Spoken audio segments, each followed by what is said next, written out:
This is Ginger Pinholster. I work in the Public Programs Office at AAAS, the Science Society, and I'm speaking today with Anil Dash. He's a pioneer in the realm of social media. He's an entrepreneur and technologist, well known for his influential blog, dashes.com. He's also the founder of 6 Apart, and most recently, he's become the director of Expert Labs, which is an independent effort to help policymakers tap into a broad range of expertise. So Anil, why don't we start there? Can you tell me a little bit about the new venture? Sure, absolutely. Very excited about Expert Labs. It's a new project that is being supported by AAAS and run under its auspices, and is funded by the MacArthur Foundation.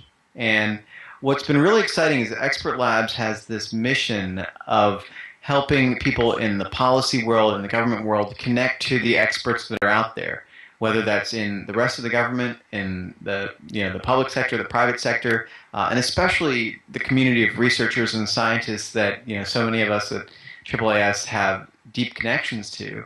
And I think a lot of us have thought for a long time that this country has such potential to just tap into the experts that are out there among us, and if we could take advantage of that, there's huge potential. And so what we're doing at Expert Labs is making a new set of web technologies to help the government do exactly that. So as I understand it, you're going to leverage open source technology to try and provide a tool that policymakers can use to solicit expertise on different topics.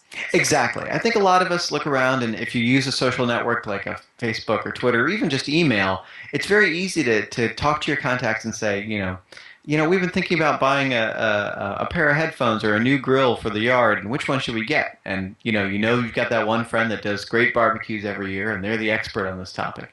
Well, if we take that model, there's no reason that can't apply to much more complex problems when people who are subject matter experts are out there.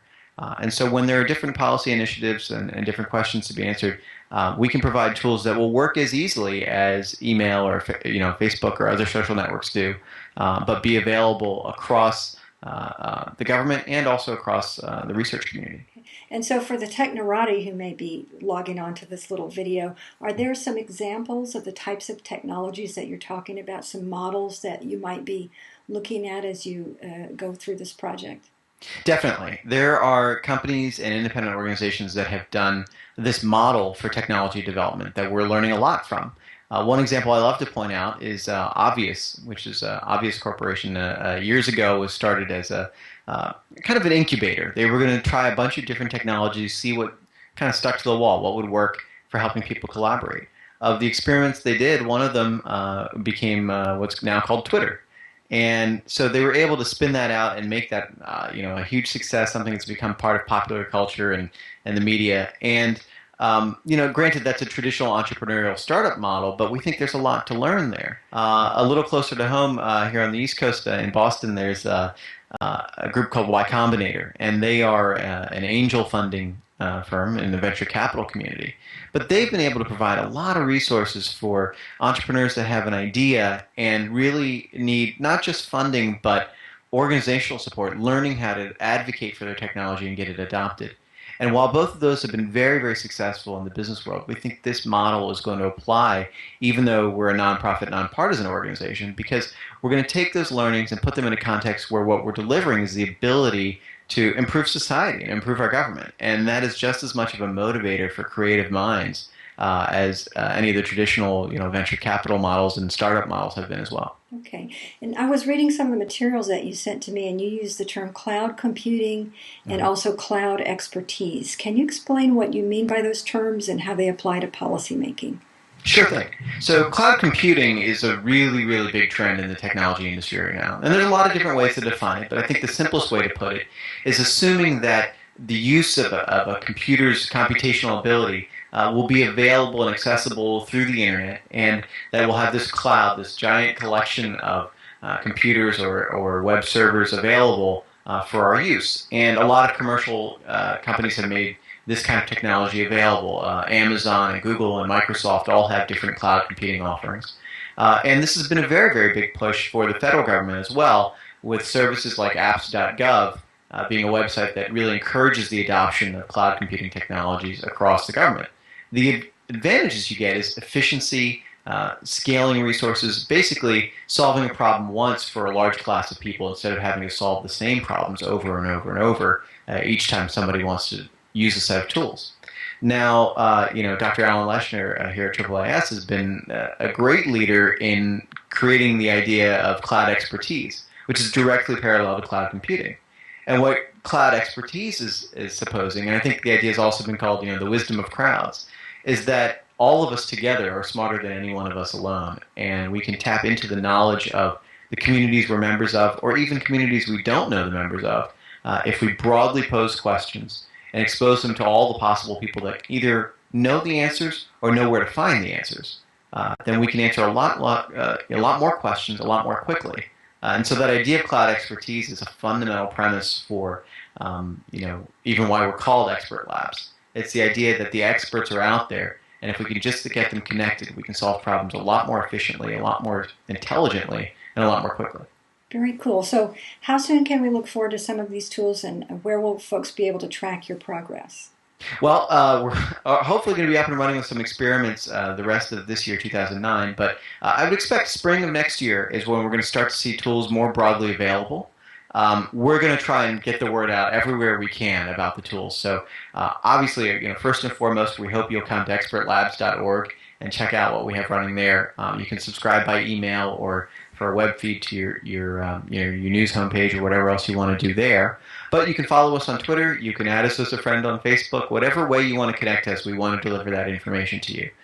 And we are going to be very, very aggressive about getting the word out that technologies that make our lives richer and make it more fun to connect with our friends, like social networking, also have these really practical uses in problem solving in very important areas of society, and that they can still be as easy to use as those tools that we use on the weekend for sharing pictures from a family gathering.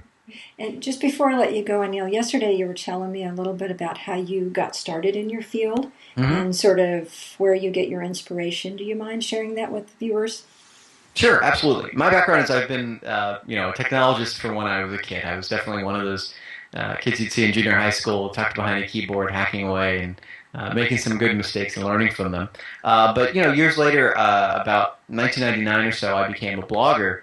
And at that time, the term blogging hadn't really been coined yet, but it was a very small community of us that were not just interested in sharing our ideas online, although that was an important part of it, that culture of publishing and sharing, but also that we recognized the web was going to become more social and a way to collaborate in some really interesting new ways. And from that early community of the first bloggers came a lot of amazing innovations. So if you have ever read a blog or posted on one or left a comment on a website, put a photo up on Flickr or sent an update through Twitter, it's actually a very small community of people that a lot of those original ideas came from. I've been very privileged to be around a lot of them while they made these ideas, and it's been a huge influence for me. It made me realize that technology at its best can really help serve the cause of connecting people together, helping them communicate better, helping them solve their problems. One of the things that came out of that was I got to join Six Apart as its first employee, and it was a company that we created to make blogging tools, but also to help people communicate online more generally.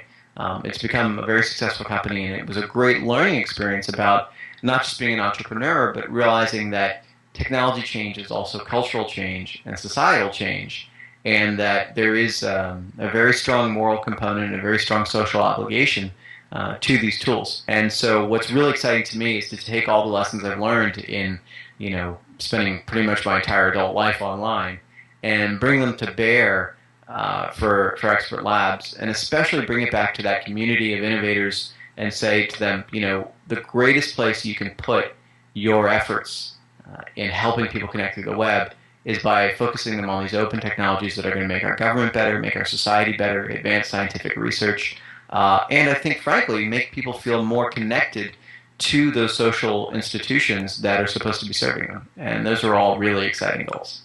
That is exciting. And thank you. And thanks for your patience with me as I figured out this technology. No problem at all. Thank you very much.